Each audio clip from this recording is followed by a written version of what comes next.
Hello everybody and welcome back to my channel. I wish that we were meeting under much different pretenses, but today I like to always do something different on my channel. So today I wanted to discuss the tragedy that occurred last night at Travis Scott's Astro Fest in Houston. And this is kind of a different topic for me to do on here, but you all know I do have a journalism background, so this is news that caught my ear, and then it's also news that impacted me. It's like as soon as I heard about it, as soon as I woke up this morning, and I just felt so speechless at the loss of life and just the trauma that so many people had to endure during this event, like all throughout this event, and it just stuck with me, and I'm like, I have to speak on it because this is speaking to a lot of like bigger issues, and I do want to get into some of those in this video. I'm going to let you know right now, I've just been doing research all day, and I do have some articles and other resources on my phone, so it is going to be a little bit of me kind of going back and forth between my notes, so need y'all to bear with me, okay? So first and foremost, I do want to offer just genuine condolences from the bottom of my heart to all the lives lost and all the others that were impacted, and then the families, of course. I mean, this is devastating. So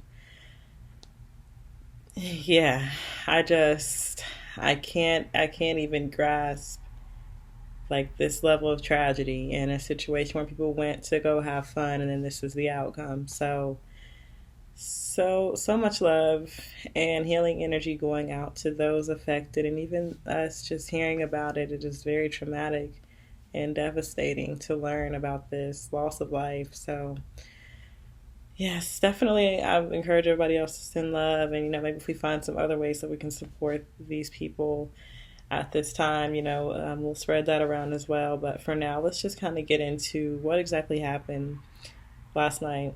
So I'm going to actually start with an article.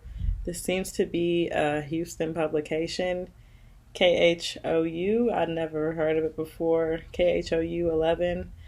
And it states, Astro World Festival update. 8 confirmed deaths, many others injured during Travis Scott concert.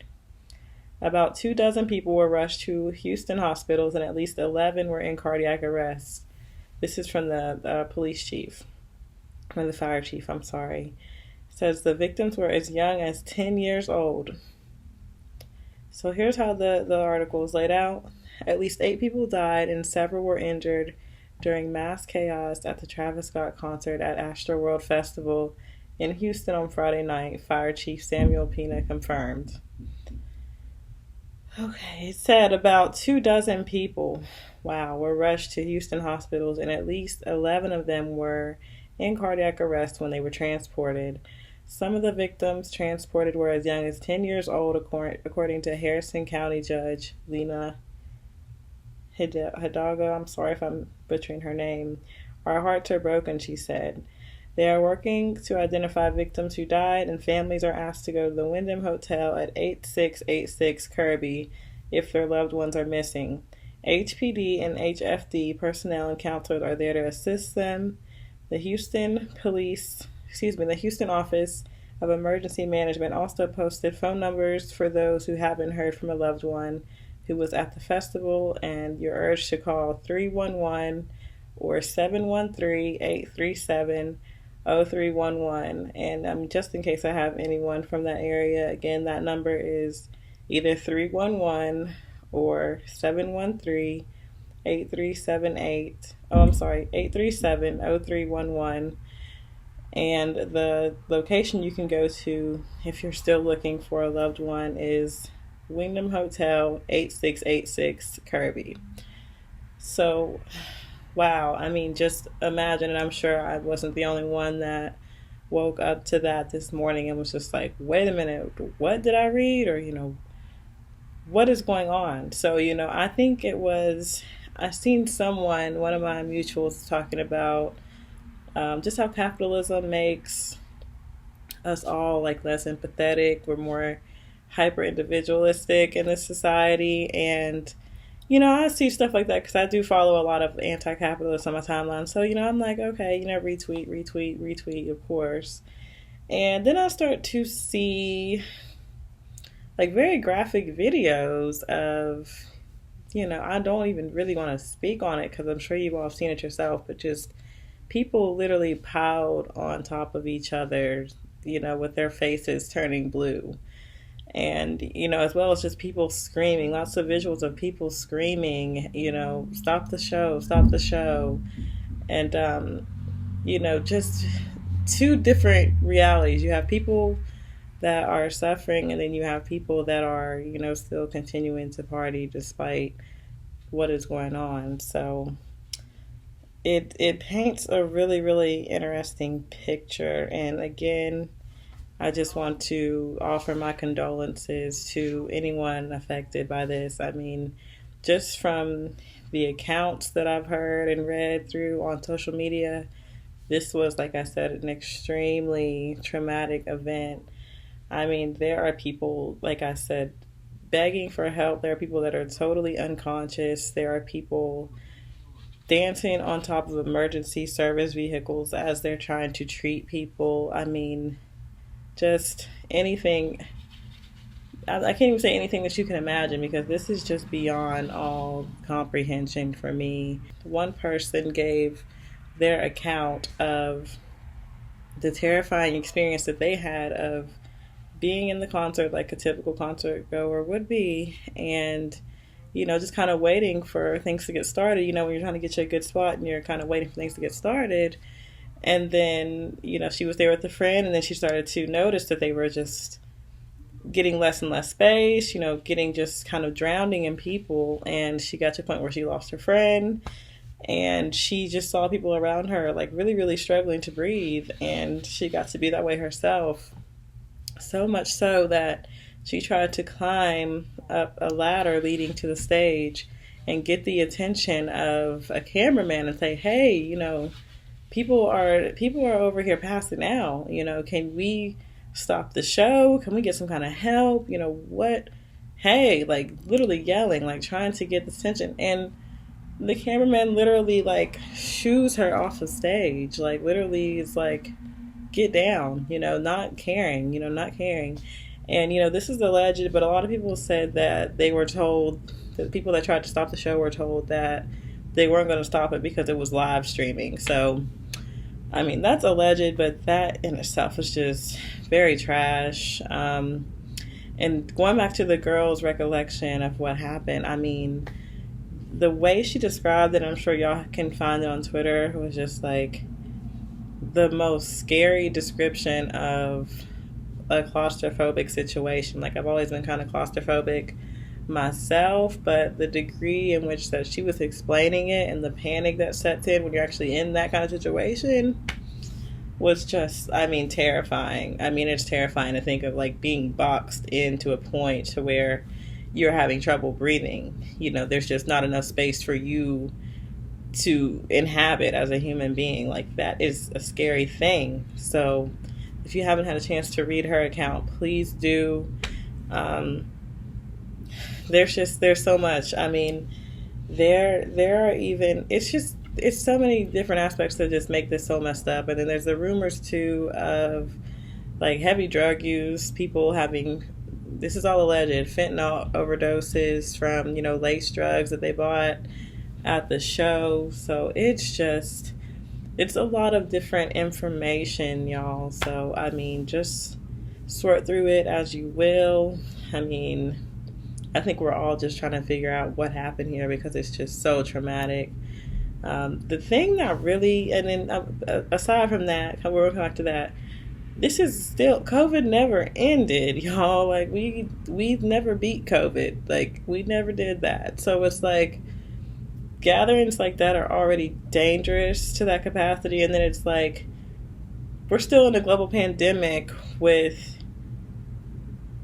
the severity of this virus like changing every day. So it's just like they're in a tightly compact space enough, and then it's like COVID is still like here. So we haven't even began to assess like the COVID damage that this has done. How many people contracted COVID at this event?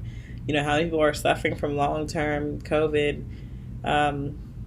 like effects from where they had it, and it negatively affected their health over time. So we haven't even began to unpack the COVID aspect. Now, what really did it for me, what really was like, okay, this is dark, like this is dark, was the video of Travis Scott literally overlooking an unconscious fan as they're being like crowd lifted. He's literally overlooking this person, and it appears to be singing directly to the unconscious body, like being lifted. Like, how creepy is that? Like, how, like, what is your thought process in that moment of, like, I'm just really trying to understand, y'all. I'm really trying to make sense. There are other things that this brought up for me. The eerie video part of it, where he was just kind of like almost entranced watching this person like be lifted by the crowd. It brought me up to this topic by Karina Lude. She did a video. I don't know if you all watch her videos like that.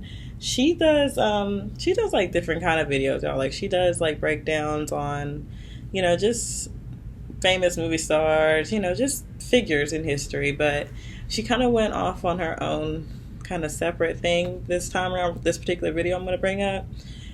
It was a video where she discussed like demonic symbolism and kind of like the spells that people are under in regards to their favorite artists. And, you know, she was more so telling it from a perspective of people are constantly like attacking Christianity. Now, I, as a black woman that is aware of the dangers and the enslavement even today that Christianity has caused for my people, I mean, I didn't really resonate with that aspect of it, but I did grasp like the concept of people really just being so entranced, and when they go to these kind of shows, they're just so like tunnel vision towards the person that they came to see, because it's literally a really unhealthy obsession that the people have with celebrity. Just like they can't see anything outside of it. But I do feel like she was onto something, despite, you know, me not really resonating with the Christianity aspect of it.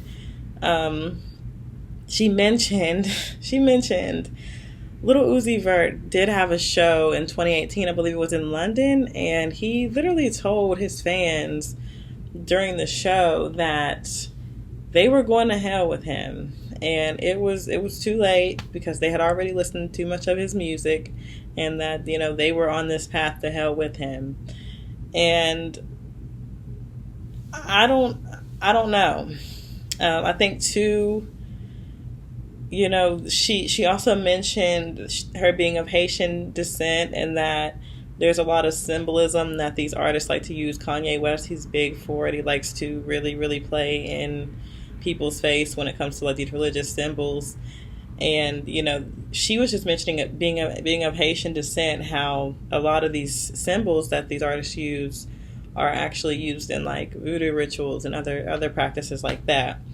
And, you know, that was, you know, is one aspect of it. But I also liked how she brought up, you know, music can really, and y'all know it too, like music can really take you to another place. Like it does cause chemical reactions, like she mentioned. But I know you've like been somewhere and heard a song and it took you back to a memory, or took you back to a feeling you had, or like even just brought up a sense. Like sometimes I can hear a certain song and I can like smell a fragrance or something. Like music can really tap into your subconscious in a way that no kind of like energy form can. Music is really, I don't know, it's like music is magical in its own way.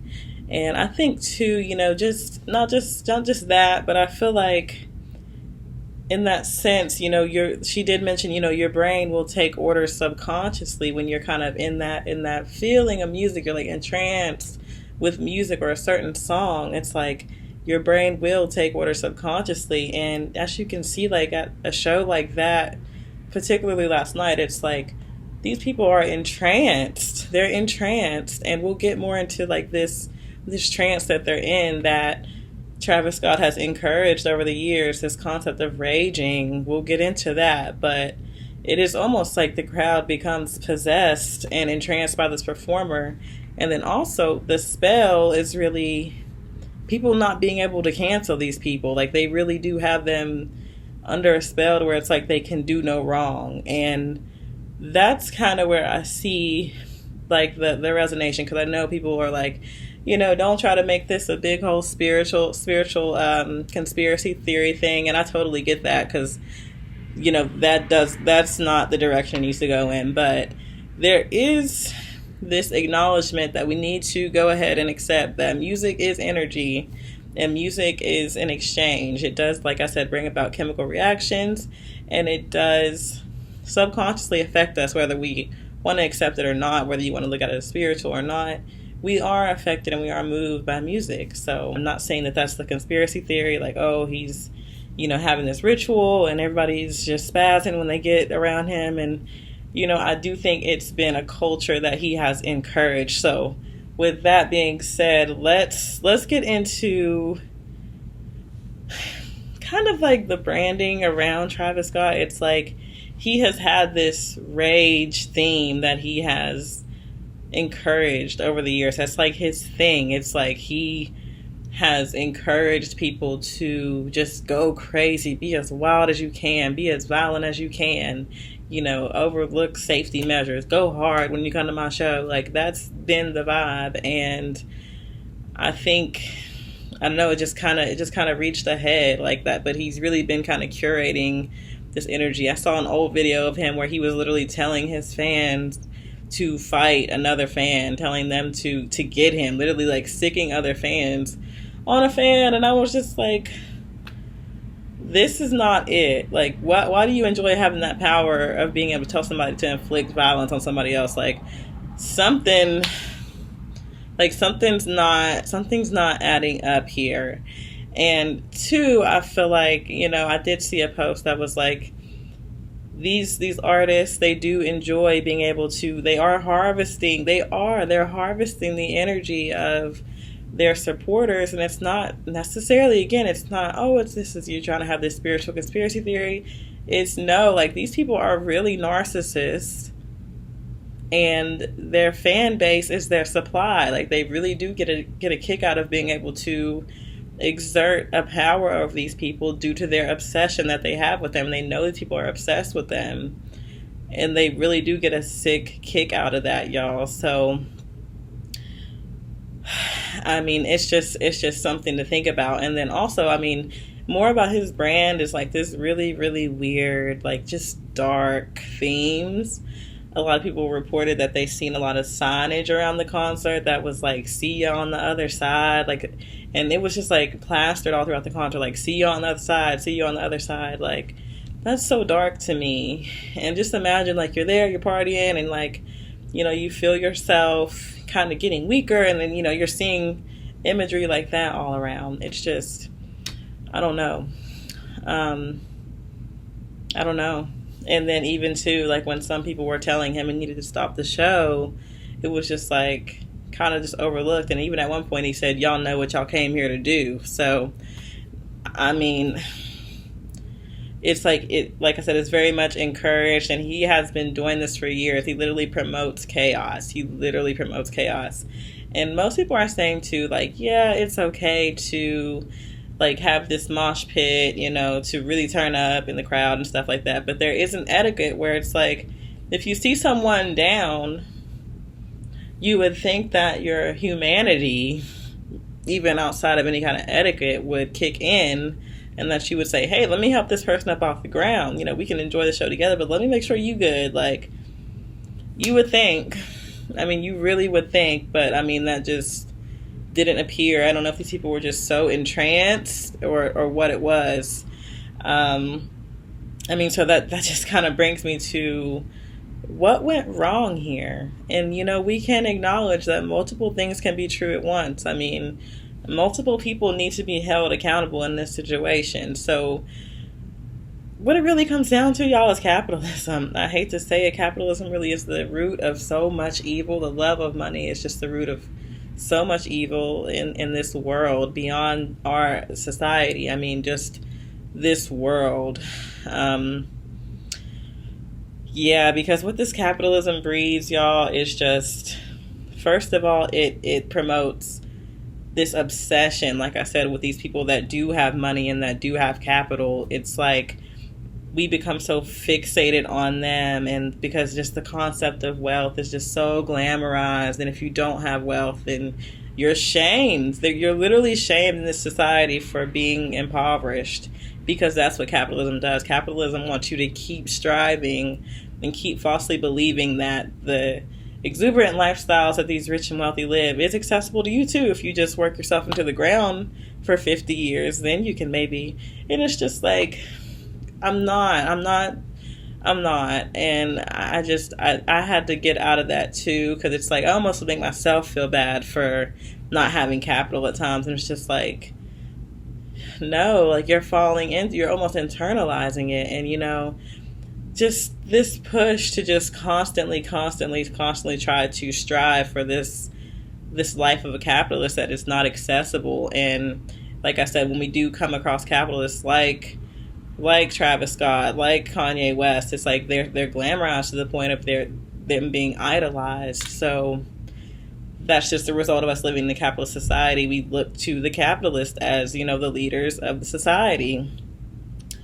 Also too, it speaks to the lack of empathy that capitalism breeds. Capitalism breeds hyper individuality. Only worry about yourself. Only worry about getting yourself and your family through. What are you worried about anybody else's struggles? It's hard enough out here trying to get yourself through. And that is so much of the problem. There's just a lack of empathy in general, the lack of empathy in which people wouldn't even help somebody up off the ground. People just kept partying as though people weren't suffering on the ground, and it's just crazy to me. And I actually had brought up a discussion about empathy, and because someone had made a post about pretty much saying, like, if somebody's emotional problems get to be too much, they're abandoning them. And I did bring up the discussion on my Instagram, like, how do y'all feel about this? Because I personally thought that the take was very trash. I feel like at the very minimum, we can be present for anyone that's going through something. You might not have all the resources in the world. You might not have all the support in the world to provide, but at the very least, you can be present and you can be a listening ear. And sometimes people don't even care about that. They just want somebody there, somebody that's checking in on them every now and then. And the fact that in this society we can't even do that, the fact that somebody can be down at our side in the society and we don't even help them up off the ground, something is wrong. And even with my post, y'all, like, there was just so many people that like chimed in. Like, some people were like, yeah, you're right, like, this is such a selfish mindset. And then there was actually people that pretty much provided reasons to me for why they wouldn't provide empathy to someone, and I just thought that was so sick. And I wasn't surprised. That's just the society that we're in at this time, that people will find reasons not to be empathetic before they'll find a reason to be. And I hope and pray that a lot of people in the society never have to rely on the kindness of a stranger, because babe, we're all conditioned to just leave the other person hanging. So capitalism, and that's just the root of capitalism, y'all. Just being made to only care about you as an individual, make sure you're good, make sure you're on your capitalist path to wealth, this wealth that never comes about for most. And yeah, it makes you just want to worry about yourself, and we've seen that play out clear as day. Another thing, another capitalist aspect of it, and a major aspect of it, is why didn't the show get stopped? Why didn't the show get stopped? Too much money on the line, I'm sure, at Travis Scott's part. I mean, too much money on the line. Money was on the line. Why would the show stop?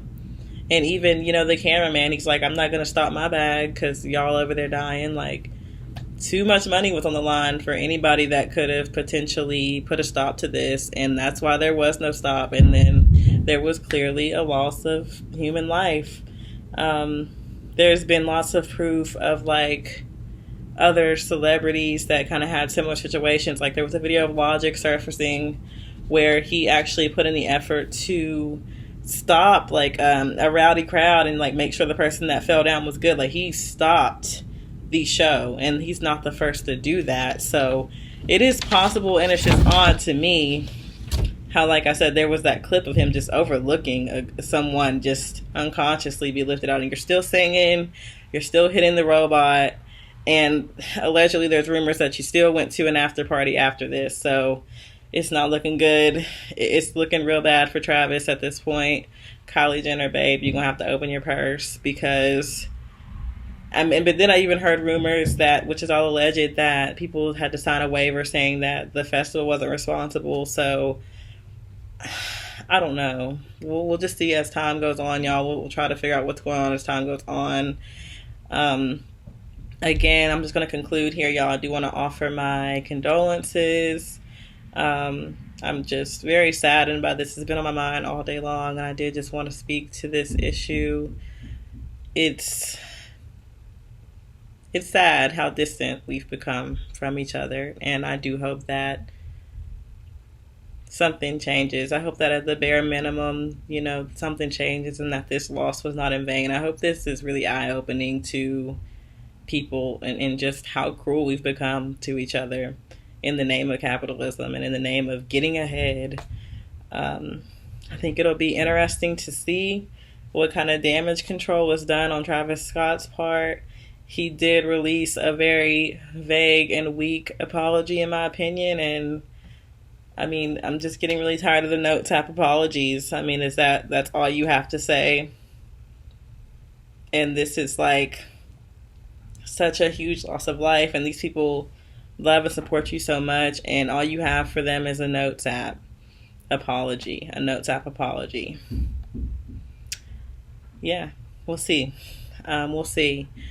I do think that everyone should be held accountable, from Travis Scott to the venue organizers to even the concert goers.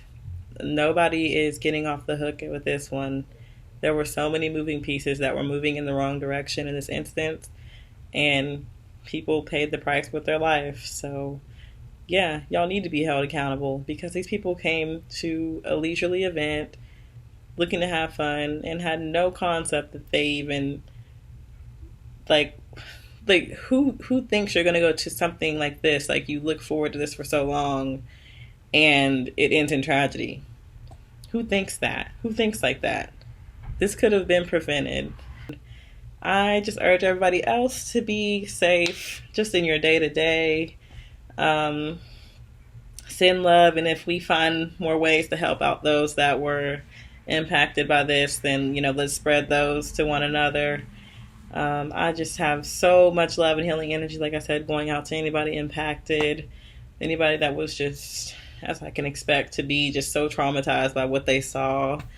Love and prayers to you and yours. I am so sorry that this happened. I'm so sorry that this happened, and I just hope that everybody is enveloped in love and peace. And yeah, thank you guys for watching. Talk about it. I told y'all this is my diary. This has been on my mind, and I just wanted to get it out there. So nothing but love and blessings to y'all, and I hope that I can talk to you guys soon, maybe on a lighter note.